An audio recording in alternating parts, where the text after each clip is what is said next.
Muy bienvenidos. Ok, vamos a comenzar. Muy bienvenidos a todos y a todas a esta conversación con dos temas tan importantes como es salud y educación. Hoy estaremos hablando con un panel de expertos en estos temas. Y para ello vamos a saludar y a invitar a que nos salude a Elia Molina, ex ministra de Salud y hoy diputada de nuestro país. Elia, muy bienvenida. Hola, muchas gracias y agradecida de ser Paola invitada en este panel tan potente. Gracias, Elia.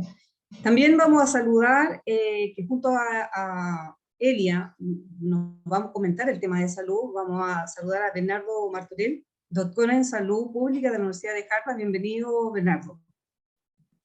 Muchas gracias, Paola, y felicitaciones a la Fundación por este encuentro de salud y educación, que son como hermanos gemelos de las políticas públicas.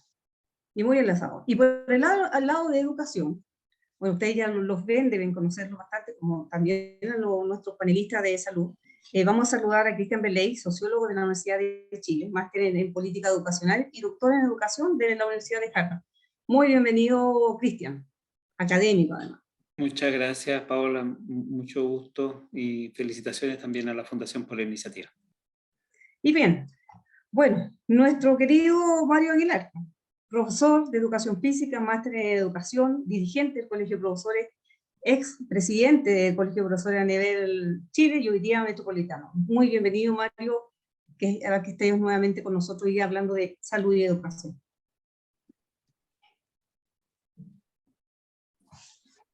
No se escucha. Está muteado. Está muteado. Perdón, ahora sí. Ahora sí. Hola Paola, mucho gusto, muchas gracias por la invitación, un saludo a todos y tremendos y tremendas panelistas que están ahora presentes.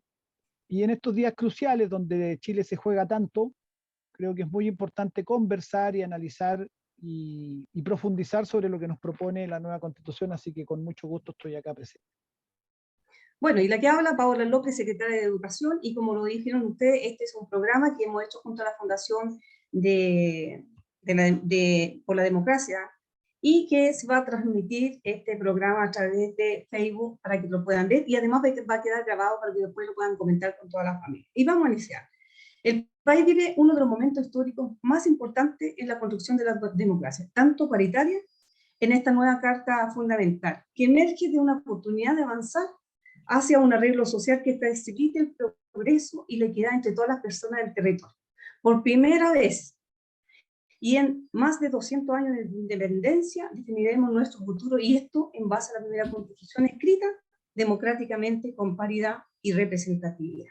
Vamos a comenzar con Elia Molina. ¿Qué opina Elia? Tenemos 2 a 3 minutos para ello, para que nos vamos interactuando con los demás panelistas. ¿Qué opinan acerca de este hito histórico para nuestro país en base a una nueva Constitución?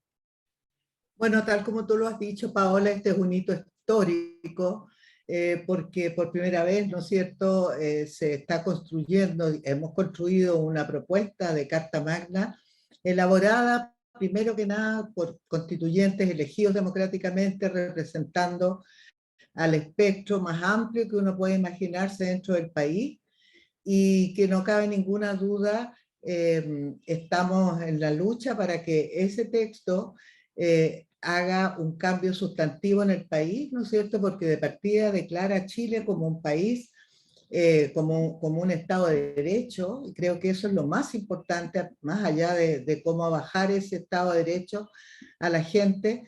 Creo que por primera vez tenemos una Constitución que dice que el Estado va a ser garante de los derechos, ¿no es cierto?, de los chilenos y chilenas en ámbitos tan importantes como la salud, la educación, la vivienda, la previsión social, y que hace un cambio sustantivo frente a los estados subsidiarios que hemos estado viviendo, ¿no es cierto?, y que no significa para nada que el Estado es garante ni se hace cargo, sino que es un Estado que subsidia, un Estado que tiene más bien a los chilenos y chilenas como objetos de prestaciones, objetos de subsidio, objetos de apoyo, objetos de políticas también, pero no como sujetos de derecho. Y en ese contexto, el artículo 44 de la Constitución, donde se aborda el tema de la salud, a mí me parece que es de los grandes hitos, no solamente chilenos, sino que de América Latina, el Caribe y de muchos países del resto del mundo,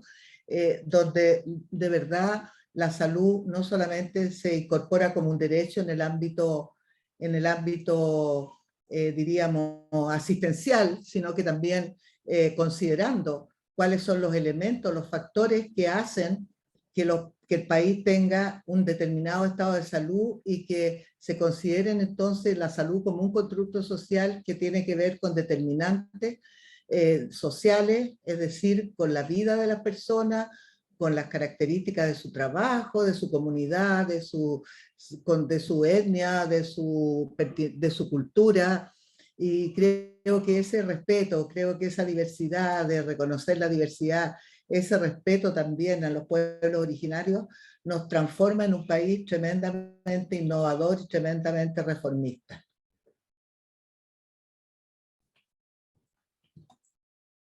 No te escucho, Paola, estás muteada. Ok, ahora sí. Y desde el punto de vista de eso, estamos en vivo, en directo, ¿no? Para que vean que estamos ahí con la gente en vivo, en directo. Y desde el punto de vista de educación, Cristian Benetti, ¿cómo ves tú esta transformación de la historia de Chile a través de esta oportunidad? Bueno, para mí el hecho de que nos hayamos ganado la oportunidad de reemplazar la constitución de la dictadura por una constitución democrática es en sí mismo una razón suficiente para apoyar este proceso. El hecho de que la constitución anterior haya sido impuesta por la fuerza y sea fruto no de un acuerdo social, no de un debate, sino que haya sido fruto más bien de la imposición por la fuerza, como dije, para mí siempre la ha mantenido como una constitución ilegítima, que hemos tenido que aceptar y vivir en ella porque, bueno, fueron las reglas del juego para poder salir de la dictadura, pero el país finalmente se reencontró con su tradición democrática y en ese reencuentro fue capaz de darse la organización para crear una constitución participativa y eso es para mí, insisto, razón suficiente. Ahora, por supuesto que tiene defectos, tiene problemas, tiene errores, como todas las obras humanas los tienen. La constitución anterior, cuando tuvimos que aceptarla, tenía horrores y hubo que aprender a vivir con ella, irla reformando, en fin, hasta lograr más o menos transitar por una democracia muy limitada, pero en el caso de la constitución actual, que se está proponiendo, esas dificultades, esas limitaciones creo que las tenemos ya bastante bien identificadas y yo estoy convencido de que en un proceso democrático también se van a poder ir haciendo esos ajustes porque es de la esencia de la implementación de una constitución que haya que ir encontrando en el camino también las limitaciones que tienen y que la podamos ir ajustando. Pero ninguna de esas limitaciones, defectos o falencias hacen para mí una razón mínima siquiera para dudar en su inmensa superioridad respecto de la constitución impuesta por la dictadura. Y en términos de los contenidos sustantivos de la constitución, yo suscribo lo que dijo Elia, después supongo que lo vamos a poder profundizar. Claro. La constitución del 80 no es solo impuesta por la fuerza, sino que en realidad lo que impone es un modelo de sociedad basado en una lógica neoliberal que nunca debatimos, que nunca acordamos y que en el mundo nos transformó en un experimento muy radical de esta idea de que el mercado podía gobernar en todas sus facetas. Lo que esta constitución hace es sacar esa lógica e intentar avanzar hacia un Estado social de derechos, democrático por supuesto, pero quiero enfatizar la cuestión de los derechos sociales, en el entendido de que el mercado tiene un lugar importante en nuestra sociedad, pero no puede ser el que gobierna nuestras vidas, sino que es el compromiso colectivo con asegurarnos oportunidades y condiciones de vida dignas a todas las personas, porque somos ciudadanos y no solo clientes. Exacto, muchas gracias, Cristian. En cuanto a esta oportunidad, Bernardo, ¿qué dice en cuanto a salud? Bueno, Yo pienso o sea, yo creo que vivimos un momento histórico y hay que estar, digamos, profundamente emocionados de estar en este minuto, viviendo en Chile, y orgullosos incluso de esta oportunidad. Porque tal como dijo Cristian, yo creo que lo que está de fondo en la Constitución es este experimento al cual fuimos sometidos durante 40 años, de un modelo que creó una sociedad segregada, una sociedad donde hay una salud para ricos, una salud para pobres, una educación para ricos, una educación para pobres, un sistema de transporte para ricos, un sistema de transporte para los que no tienen recursos, un sistema de pensiones para los que tienen recursos, y etcétera, etcétera. Realmente es una sociedad muy segregada, en la que lo que hace esta Constitución justamente va al corazón de esa segregación y la busca transformar, cosa que no va a suceder del día a la mañana. Eso es algo que sabemos que no vamos a cambiar este país por obra y magia de un texto constitucional, pero se da puntapié a un proceso de muchos años donde nos sacamos la camisa a fuerza, que es la Constitución del 80, que nos amarra en muchos sentidos para hacer esas reformas que se han intentado hacer durante años. Y en salud yo creo que esto se puede ejemplificar muy bien, y espero que también tengamos un momento de conversar eso más adelante. Así que yo por lo menos estoy muy esperanzado de este momento. Muchas gracias. Y me voy a referir hacia los movimientos sociales, aquellos que levantaron estos temas que son tan importantes, Mario, en las calles, los estudiantes, el profesorado, los apoderados, exigían una salud y una educación de calidad. ¿Qué oportunidad tenemos hoy día en esta nueva Constitución? Bueno, me sumo a las palabras dichas por Elia, Bernardo, Cristian. Es una constitución que, gestada democráticamente, abre un campo de posibilidades muy distinto a una constitución impuesta autoritariamente. El nivel de consenso social y de legitimidad que eso significa es una condición de origen muy, muy diferente. Y las condiciones de origen son importantes en los procesos históricos y sociales. Dicho eso, en educación específicamente, yo creo que tiene avances muy, muy, muy relevantes. Si tiene defectos, esos defectos no están en los 9 artículos de educación, o al menos no sustantivamente, ¿ya? Y por supuesto, toda obra humana puede ser perfeccionable, pero en educación se avanza mucho, mucho en relación a por lo que hemos luchado durante tanto tiempo. La definición de educación pública es muy sustantiva, es muy contundente en alejar a la educación de esta lógica de mercado, esta lógica que igualaba lo público con lo privado como si fueran exactamente lo mismo, cuando en todos los países del mundo tienen naturaleza muy diferente una y otra tipo de educación. Siendo legítimo la existencia de la educación privada, tiene una función social diferente a la pública. La pública tiene una responsabilidad de asegurar el derecho para todos y todas, y esa función no se cumplía, esa finalidad de la educación no se cumple con la Constitución del 80, en educaciones donde probablemente las políticas de mercado provocaron muchísimo daño, en muchas áreas sociales del país, pero en educación es muy evidente el daño que provocaron esas lógicas, y eso se deja atrás. Se definen principios muy, muy sustantivos, principios y conceptos que son valóricos, que son éticos de lo que es la finalidad de la educación. Se establece la educación de manera muy profunda como un derecho social, se le define como un derecho social y con un contenido muy bien trabajado al respecto. Particularmente los profesores y profesoras y los trabajadores de la educación tenemos un reconocimiento constitucional que yo creo que le va a dar a la profesión docente una dignidad que nunca había tenido en la historia de Chile, una dignidad constitucional, una importancia que arranca desde la misma definición constitucional. Eso evidentemente es muy importante, muy sustantivo.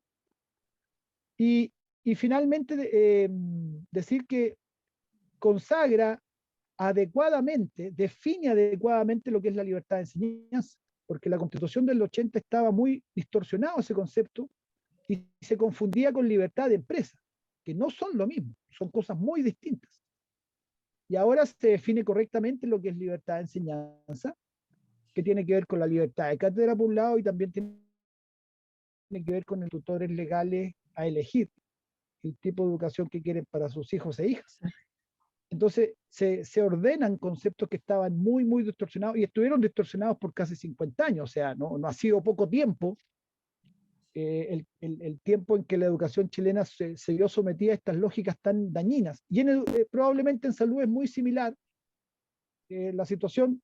No soy especialista, pero soy ciudadano de este país y conozco y sé bien todo lo mercantilizado que ha estado la salud en Chile y cómo esa misma lógica que describía Cristian, esa lógica donde todo era susceptible de negocio, donde todo es susceptible de negocio, es la lógica que estamos a unos pocos días de poder dejar atrás. Así de importante, así de crucial, tomar el 4 de septiembre. Por lo tanto, bueno, todos debiéramos tomar conciencia y ser muy conscientes de que no estamos decidiendo cualquier cosa, estamos ni siquiera decidiendo una cosa de 4 años como puede ser elegir un presidente. Estamos decidiendo nuestro futuro para las próximas décadas como país. Gracias, Mario. Así de importante y así de relevante. Gracias, Mario. Ahora nos vamos de lleno ya a 3 minutos para que podamos dar la oportunidad a todos de conversar y así que nuestra audiencia pueda tener la información necesaria ya para decidir el voto. Es un voto informado y con esto vamos a entregar nosotros argumentos e información para que lo pueda hacer y hablar con su familia. ¿Qué dice la Constitución, Elia Molina? Porque vamos a hablar acerca de salud y derecho como un derecho, lo que no estaba consagrado antes. Hoy día es una mirada de derecho. ¿Qué dice la Constitución sobre la salud, Elia, a grandes rasgos? Lo más importante que debieran saber las personas, en qué las va a beneficiar y por qué debe votar. Está muteada.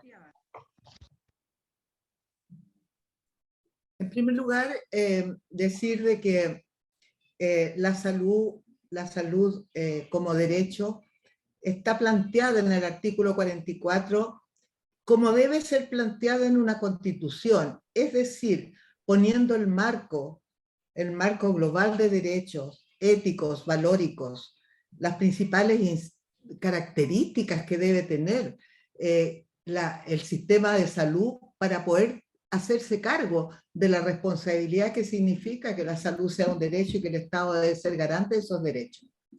Dicho eso, hay que decir que en este momento la Constitución que nos rige, la única libertad que deja a los ciudadanos es elegir el sistema de salud en el cual uno quiere estar, ya que se define un sistema de salud mixto, ¿no es cierto?, con un subsistema privado y un subsistema público.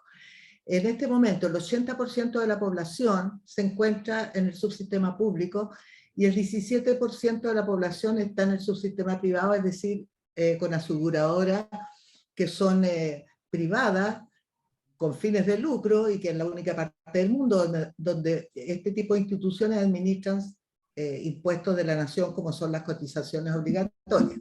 Lo que dice la nueva Constitución es que existirá un sistema universal integrado que sea capaz de entregar a todos los chilenos y chilenas una salud que corresponda no solamente en oportunidad y en calidad, sino que también se haga cargo de aquellos factores, se va a hacer cargo de aquellos factores que contribuyen a tener mejor o peor salud. Todos sabemos que todas las enfermedades, todas, no se distribuyen al azar en la población.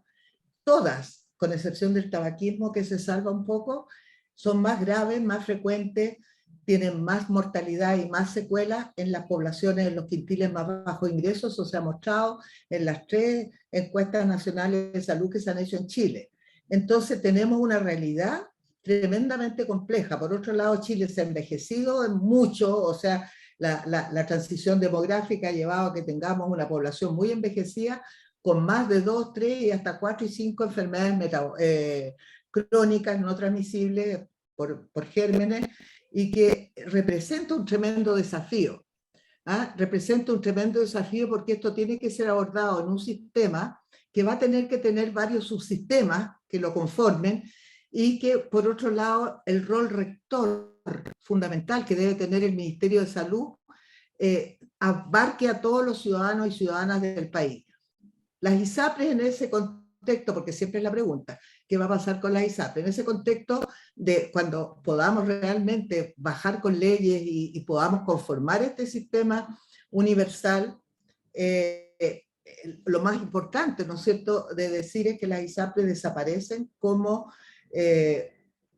administradores de fondos de todos los chilenos y las chilenas, fondos públicos, y solamente si es que quieren podrían permanecer como aseguradoras privadas, porque lo que se pretende con este nuevo modelo integrado, universal, equitativo, que ninguna atención, ningún requerimiento que se tenga en salud tenga que ver con la capacidad de pago.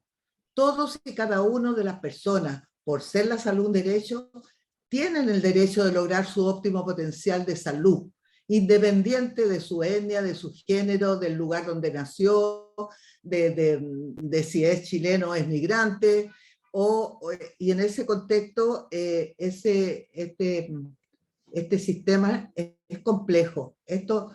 Reorganizar salud bajo este alero de un sistema universal no es tarea simple, va a requerir muchos ajustes, va a requerir aumento de financiamiento, porque si bien no lo dice la Constitución, cuando dice que se generarán las condiciones, eso significa que tienen que ponerse los recursos necesarios para que esas condiciones se puedan dar.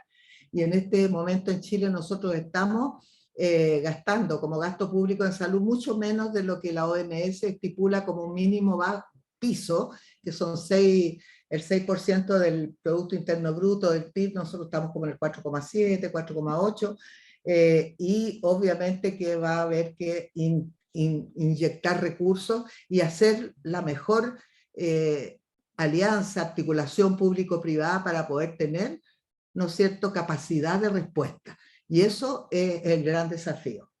Gracias, Elia. Cristian, ¿qué dice la nueva Constitución de Educación? El Estado asegura a todas las personas el derecho a la educación. Sí, gracias. Bueno, Mario en su primera intervención hizo una síntesis que yo suscribo completamente, así es que para no repetirme, él destacó en cada uno de los elementos lo novedoso que es esta propuesta, que al igual que él yo considero que es un avance gigantesco respecto de lo que tenemos, y que también suscribo plenamente la norma de educación. Cuando yo dije que la Constitución que se propone es perfectible, la norma de educación es perfectible, pero dentro de los elementos de la Constitución me parece a mí que quedó muy bien elaborada. ¿Qué es lo que yo destacaría como lo central? Primero, la definición que se hace de la educación, antes incluso del derecho a la educación, de la educación misma. ¿Qué es lo que vamos a entender por educación, sus fines, sus principios? ¿Qué es lo que le vamos a exigir, por decirlo así, al sistema completo? ¿Cuál va a ser nuestra visión sobre lo que es el proceso educativo, lo que se espera como desarrollo de los y las estudiantes? En fin, en esa dimensión, la propuesta constitucional es muy rica, es muy comprensiva, para decirlo en un lenguaje más educacionalista, es muy integral, ¿no? Apunta a una educación de calidad integral. Y mandata al sistema, entonces, en general, estoy diciendo, independiente de si es público o privado, a que se oriente por esa calidad integral. Y yo creo que eso es un avance muy grande. La Constitución actual, en realidad, es solamente formal y entonces no hace ninguna definición, diríamos, sustantiva de la educación. En ese sentido, las personas tienen razón cuando dicen no se orienta por la calidad. La calidad no está en la Constitución actual. Ni siquiera pobre ni ricamente definida. Esta va a estar y está ricamente definida, alineada con lo que son estándares y criterios, diríamos, internacionales de calidad integral en el siglo XXI. Eso es lo primero. Lo segundo es que le da al Estado unas responsabilidades muy superiores a las que le da la Constitución actual. La Constitución actual básicamente lo que le dice al Estado es que tiene que, para garantizar la obligatoriedad escolar, asegurar que haya un cupo gratuito en los niveles en que la educación es obligatoria. O sea, que financie la gratuidad en esos niveles. Es la única realmente responsabilidad relevante que le da la Constitución actual al Estado, y eso es muy pobre. Sabemos que son mucho más los instrumentos y los compromisos y la acción proactiva del Estado que tiene que tener para garantizar este derecho que hemos dicho que es tan importante. No tengo tiempo ahora de explicar todas las herramientas que le da, pero le da al Estado muchas responsabilidades con el sistema general, estoy diciendo, insisto, no solo público, con el sistema general, para que esté a la altura de desafío. Y el tercer componente, como novedad estoy hablando, es precisamente el compromiso con la educación pública. En la lógica neoliberal da lo mismo, si es que, y de hecho no da lo mismo, tiene una clara preferencia la lógica neoliberal por la provisión privada de servicios. Entonces, no es casual que el sistema educacional se haya privatizado radicalmente como no ha habido otra experiencia en el mundo, el sistema chileno, bajo esta constitución. Entonces, lo que hace la propuesta constitucional es recentrar eso y darle al Estado, a la educación pública, perdón, ahora sí, una responsabilidad principal en garantizar a la educación, en que tiene que ser gratuita, tiene que ser de calidad integral, tiene que estar accesible, y al Estado responsabilidades específicas con ella. La Constitución actual ni siquiera nombra a la educación pública, ¿no? Pues con eso lo digo todo. Entonces, yo diría, son los tres tremendos avances que hace esta propuesta en comparación con la anterior, y si alguien me pregunta si hay algún retroceso en esta propuesta, yo creo que no hay ningún retroceso en esta propuesta en comparación con la Constitución que tenemos. Perfecto. Gracias, Cristian. Bernardo, la salud, como bien lo hablábamos al principio, se decía que necesitamos una salud de calidad, pero además integral. ¿Qué dices tú de esto? Me parece muy interesante este foro de estar escuchando a los expertos en educación, porque los paralelos son impresionantes. Es decir, todo lo que ha dicho Mario y Cristian sobre educación creo que se puede como copiar y pegar para lo que estamos viendo y pensando en salud también, donde la Constitución del 80 tiene una visión limitada, enfocada en lo privado y digamos, muy acotada en términos de la definición de lo que es educación o de lo que es salud. En el caso de salud, se crea como es la misma palabra que usó Cristian de integral, se crea una definición integral de salud también. La entiende la Constitución en su dimensión física y mental, lo dice así explícitamente, y además dice, y como decía Elia, que el Estado debe hacerse cargo de las condiciones que propician la salud, es decir, no solamente de lo que sucede en un hospital o en una clínica, es decir, en la prestación del servicio, sino también en lo que sucede en otras políticas públicas que impactan en la salud, el medio ambiente, la economía, la vivienda, el transporte, porque todas las políticas finalmente impactan en la salud, y eso lo toma de forma muy clara la propuesta constitucional. Ese es un punto como muy interesante que coincidía con lo que mencionaban en educación y me parece súper interesante.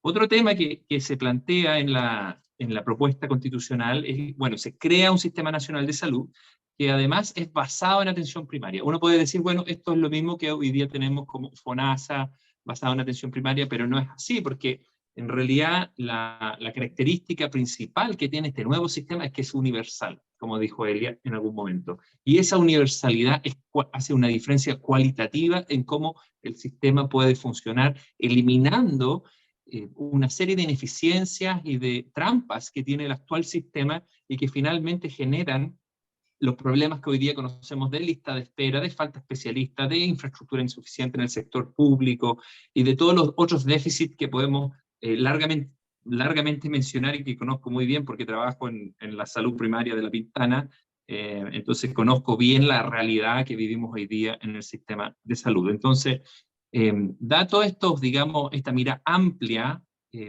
con una visión territorial, y además dice que este Sistema Nacional de Salud se basará en la atención primaria, y eso yo creo que es muy interesante, porque la atención primaria es donde nuestros ciudadanos y ciudadanas acuden en primer lugar, y darle ese nivel de importancia a la atención primaria creo que es fundamental como parte del texto constitucional.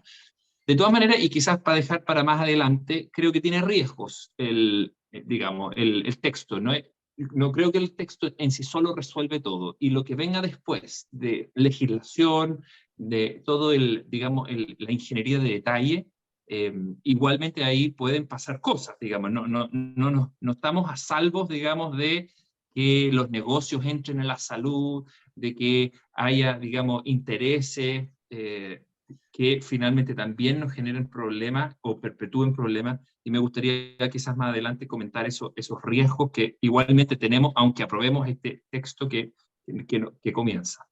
Perfecto. Mario, bueno, se dice que en esta Constitución de Educación hoy día no puede garantizar derechos, tanto a los estudiantes como al profesorado. ¿Qué dices tú acerca de esto en la nueva Constitución? Bueno, evidentemente el cambio, ya en términos generales, no hablando solo de educación, de cambiar el concepto de Estado subsidiario a un Estado social de derechos, eso por sí solo ese artículo 1 sería un argumento suficiente para aprobar esta nueva Constitución, sin duda, porque eso es algo muy, muy de fondo. Es decir, y en esto, siguiendo la línea de lo que decía Bernardo, obviamente no es que el 5 de septiembre van a estar mágicamente resueltos todos los problemas de Chile porque se aprobó una nueva Constitución. Evidente que no es así. Pero pone una tarea al Estado y al conjunto de la sociedad sobre hacia cuáles son las prioridades y hacia dónde hay que ir. Y eso es muy importante. Fija el marco, fija el consenso social de decir, estas son nuestras prioridades, y las prioridades que define la nueva Constitución son los derechos sociales. Y tal como aquí estamos hablando de educación y salud, en vivienda, en previsión, en trabajo, en medio ambiente, y así siguiendo con una serie de aspectos. Y los sectores del rechazo, a mí me ha tocado estar en algunos foros donde justamente critican que define tantos derechos que va a ser difícil cumplirlo. Según esa lógica absurda, entonces mejor una buena Constitución sería la que no tiene definido ningún derecho, porque entonces nadie se desilusionaría y nadie tendría ningún tipo de frustración. Y parece que no tienen mucha tolerancia a la frustración. Entonces, pero nos abre el futuro, nos pone a todos la tarea de decir, entonces, esta es la misión país, esta función social del Estado, y todos colaborando con esa función, los profesores nos dice que se espera de la educación. Nos define una tarea muy hermosa, que ya no es producir un resultado en una prueba estandarizada, sino que nos pone la tarea hermosa de convertir a la educación en una herramienta de desarrollo humano integral. Es fantástico. Yo te aseguro que si eso se empieza a aplicar, van a disminuir las licencias médicas docentes, va a disminuir la conflictividad al interior de los colegios y de las comunidades educativas, va a mejorar la convivencia porque vamos a estar todos en una tarea con sentido, con un sentido humano extraordinario. Y quiero cerrar esta parte señalando, porque otro medio de comunicación me preguntó cuál era mi artículo favorito de la Constitución y tenía que yo decirlo en un... Y lo quiero repetir acá porque esta cuestión es bien interesante. Para mí el artículo favorito de la Constitución es el artículo 35, que en su párrafo tercero define los fines de la educación, que un poco Cristian lo señaló como una cuestión relevante, y yo lo quiero aquí leer textual, no es muy largo. Los fines de la educación son la construcción del bien común, la justicia social, el respeto de los derechos humanos y de la naturaleza, la conciencia ecológica, la convivencia democrática entre los pueblos, la prevención de la violencia y discriminación, así como la adquisición de conocimientos, el pensamiento crítico, la capacidad creadora y el desarrollo integral de las personas considerando sus dimensiones cognitivas, físicas, social y emocional. Esta definición es maravillosa. Eso es lo que debe ser la educación. Y no es que el 5 de septiembre esto va a estar plenamente logrado, vamos a iniciar un camino ganando la prueba para llevar esto a la realidad. Y será hermoso, será muy hermoso educar, y será muy hermoso y estaremos todos muy felices al interior de los colegios tras la búsqueda de esta tarea que nos pone la nueva Constitución. Que nos invita a soñar con un nuevo Chile, Mario, gracias. Elia, vamos a hacernos cargo acerca de esta fake news que rondan y que muchas personas le hacen caso. ¿Tú me puedes decir, Elia, dos fake news que creo que en salud que dice la gente, por ejemplo, el aborto, que llegaría a sus días, ya sería un parto, no define día. ¿Qué dices tú acerca de esta fake news que ronda en el tema de educación? Y así como también que no voy a poder elegir mi sistema de salud que yo quiero. Está muteada. Es que tengo una guagüita aquí en la casa, entonces llora mucho, por eso me muteo. Bueno, lo primero es decir de que la Constitución solamente declara el derecho de la mujer a elegir sobre su cuerpo y por lo tanto de interrumpir el embarazo. Hubiera sido mejor quizás que en la Constitución no hubiera aparecido la palabra aborto. ¿Ah? Yo hubiera dicho que la mujer puede interrumpir su embarazo y puede decidir sobre su cuerpo. Y dice explícitamente el articulado que será motivo de ley. Así dice, será motivo de ley. Y obviamente que así como trabajamos en el segundo gobierno de la presidenta Bachelet, el proyecto del aborto en 3 causales, que estuvo meses trabajándose con expertos, con audiencia, y que se votó en el Congreso, bueno, eso mismo va a pasar acá. Vamos a tener que fijar, ¿no es cierto?, los marcos temporales con respecto a cuándo se constituye un aborto y basado en qué evidencia, ¿no es cierto?, de conformación del sistema nervioso central y otros sistemas. Y obviamente que eso no significa que la Constitución deje abierta la posibilidad del aborto hasta los 9 meses, cosa que además de ser una fake news, es un error desde todo punto de vista conceptual, porque obviamente que después de las 28 semanas no se habla de aborto, bajo las 28 semanas y cada día esa temporalidad baja más. Hoy día en general bajo las 22 semanas de gestación, pero la mayoría de los países del mundo donde el aborto libre es legal y está despenalizado, no se superan mayormente las 15 semanas, generalmente antes de las 14 semanas se ponen límites de tiempo. Entonces, bueno, creo que fake news hay mucha.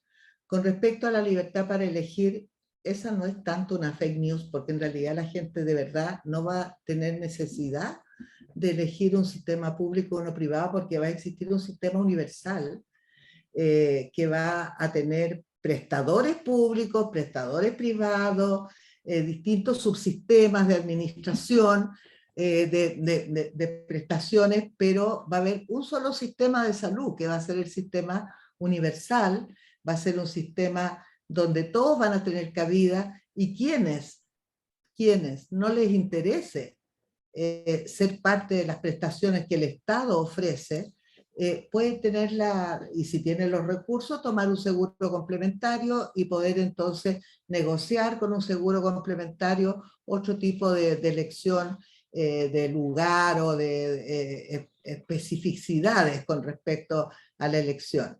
Entonces, ahora, hay muchas formas de que las personas, aún en un sistema universal, aún en un sistema donde los prestadores estén en una alianza público-privada, se va a tratar, y así se puede, tratar de que las personas sí puedan elegir a su equipo de salud con el cual quiere controlarse, que sí pueda por lo menos elegir los principales especialistas, pero obviamente que la idea de un buen sistema de salud donde no se derroche plata, donde no haya un gasto de bolsillo, ojalá nada, pero que sea mínimo, son sistemas de salud donde es la atención primaria la que de alguna manera modula el rol del nivel secundario, de especialistas más sofisticados y el nivel hospitalario. Y la idea es justamente que en la atención primaria se puedan resolver la gran mayoría de los problemas, de modo que los que vayan hacia el hospital, dijéramos, sean un mínimo. Se supone que no más allá del 1%, del 2% de la población va a llegar al hospital, bueno, excepto para los partos, para cosas que son inevitables, dijéramos, pero que no corresponden a enfermedad, sino que a prestaciones de otro tipo.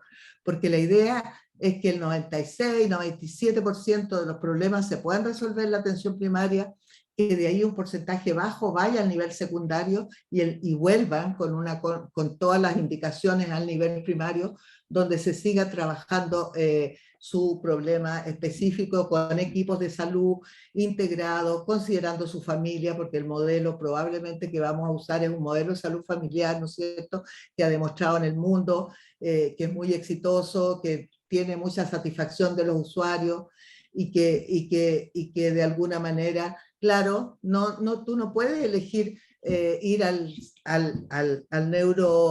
neurofisiólogo o al cirujano, qué sé yo, más sofisticado porque te duele la cabeza. Es el médico de familia el que te va a solucionar ese problema, te va a hacer los estudios, te va a evaluar en el tiempo y va a tomar, ese equipo de salud va a tomar la decisión si tienes que ir a un nivel más complejo. Entonces, bueno, el tema de elegir es una palabra muy de terror. ¿Ah? ¿Por qué? Porque cuando hablamos de elegir, como que se asume el hecho de que todos pueden elegir en este país. En este país lo que pueden elegir de verdad el sistema, con quién, dónde, cuándo, en la atención es un mínimo, no pasa de ser el 5 o 6% de la población, porque incluso los que están en ISAPRE, que son el 17%, más del 10% de esas personas no pueden elegir dónde atenderse, porque eso depende del copago que haga, depende del contrato que tenga, depende de la edad que tenga, depende de la preexistencia que tenga, depende de si está en edad reproductiva, si es mujer, si es hombre, etc. Entonces, el tema de elegir, claro que suena bien, suena a libertad, suena a yo hago lo que quiero con mi plata y con mi cuerpo y con lo que sea. Pero la verdad es que esa capacidad de elegir es absolutamente limitada, muy limitada, y creo que va a tener muchas más posibilidades de sentirse acogida por un sistema de salud, acogida por un equipo de salud, y también, no me cabe ninguna duda, vamos a tener mejores indicadores que los que tenemos hoy día con respecto a enfermedades crónicas y a mortalidad por enfermedades crónicas. Tenemos muy buenos indicadores en mortalidad infantil, mortalidad materna, porque son situaciones que nosotros ya hemos superado en Chile. Los partos casi todos son hospitalarios, las enfermedades agudas ya las vencimos con vacunas, con saneamiento básico. Entonces, lo que tenemos hoy día son muy complejos panoramas de enfermedades crónicas que requieren medicamentos, tecnología, requieren diagnósticos más complejos. Entonces, el elegir es también una palabra que lleva muchos equívocos. Muy bien, Elia, muchas gracias. Bueno, hay tanto que decir, yo entiendo, porque uno quiere decir mucho para que nuestra audiencia... Pero tenemos que respetar los tiempos. Exacto, pero está muy interesante todo esto. Cristian, lo mismo. Se comenzó con una campaña de que también que no podíamos elegir en el tema de la libertad de enseñanza en nuestra nueva Constitución.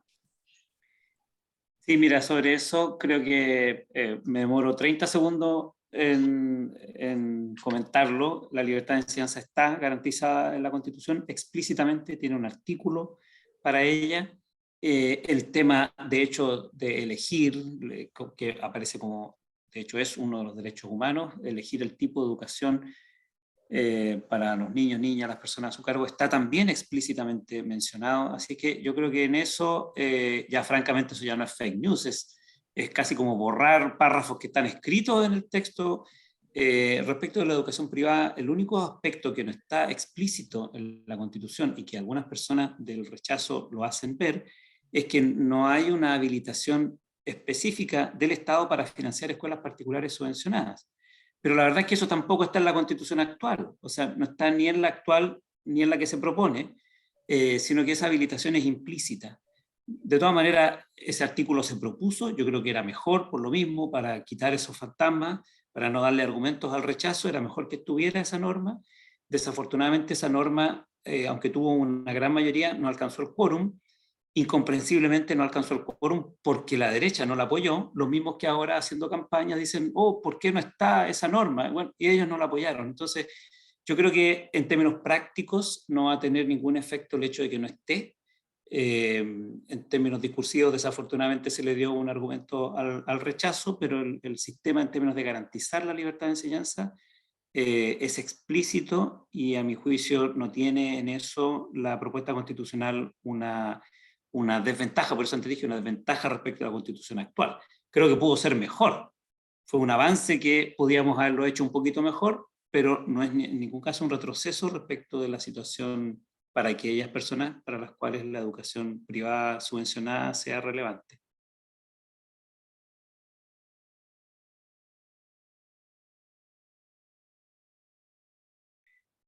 Ahora tú estás Ahora muteada, sí, Paola. ahora sí, volví.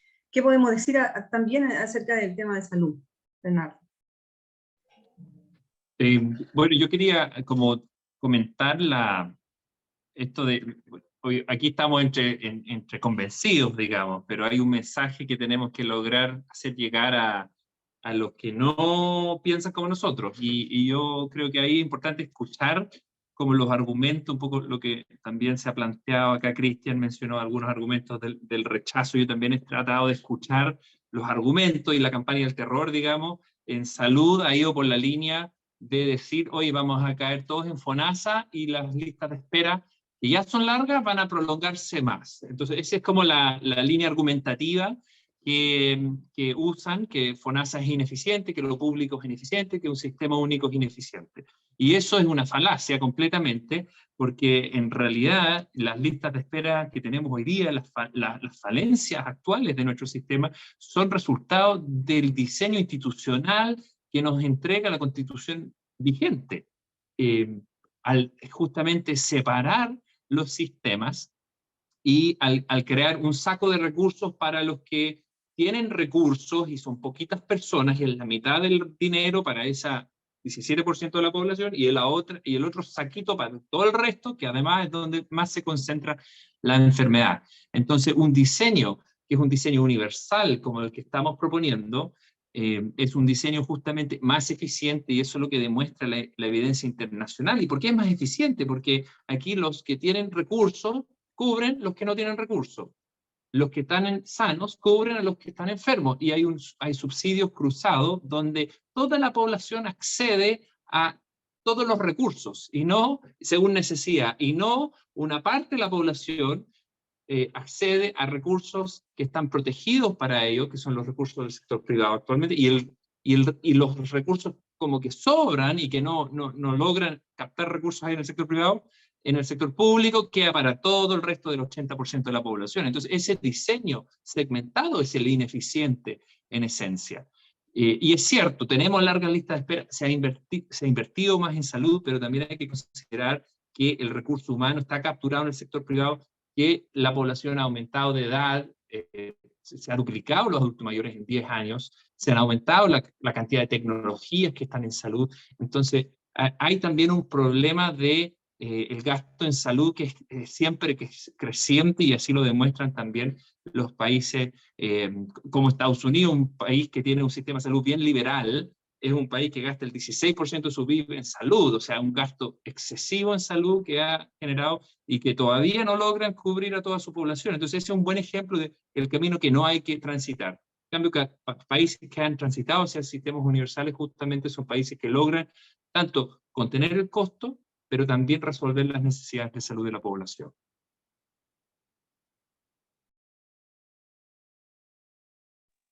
Gracias, Bernardo. Mario. Sí, bueno, ha habido harta fake news en educación. Cristian se refirió a algunas de ellas, quiero reforzar.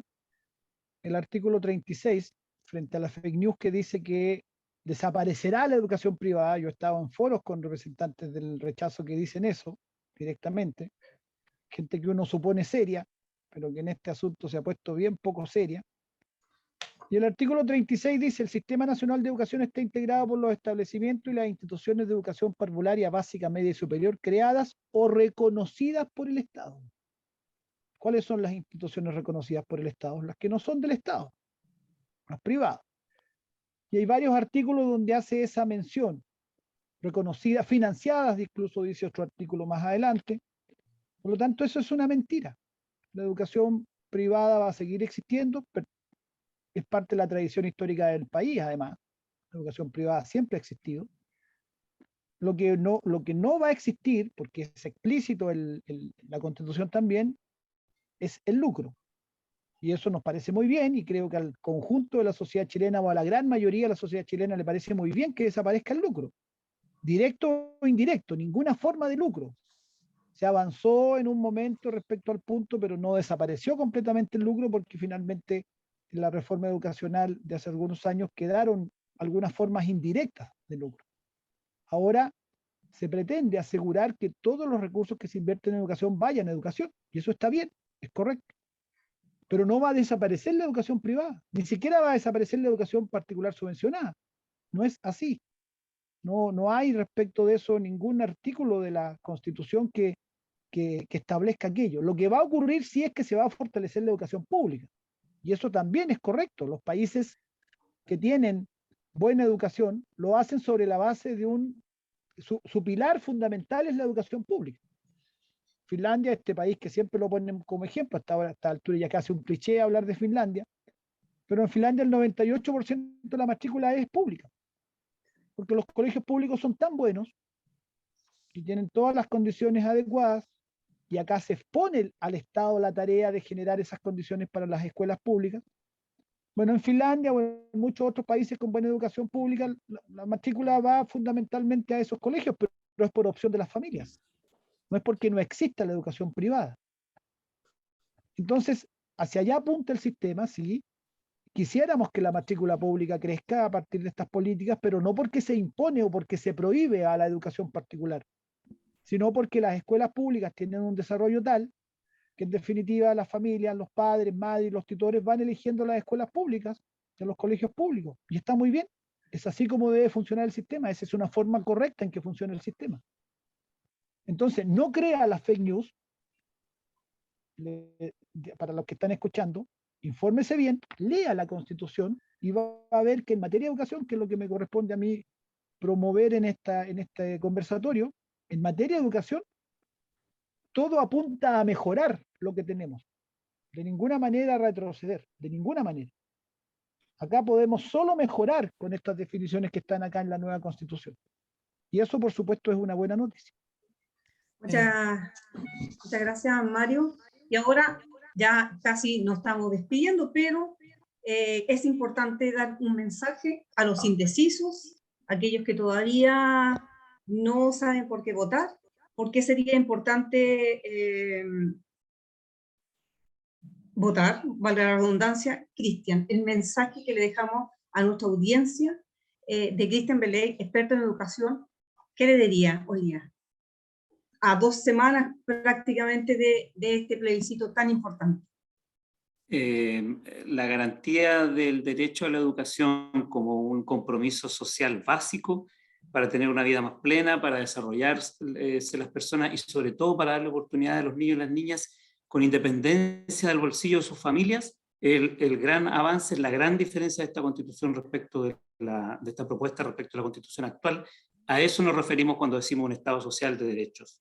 Que todos nos preocupamos de todos los niños y no solo de los que tienen más plata. Ese es el compromiso esencial de la educación. Bernardo, ¿qué le diríamos a estos indecisos? Ya no son 101, espero que sean menos. Nos acerquemos Sí. ya.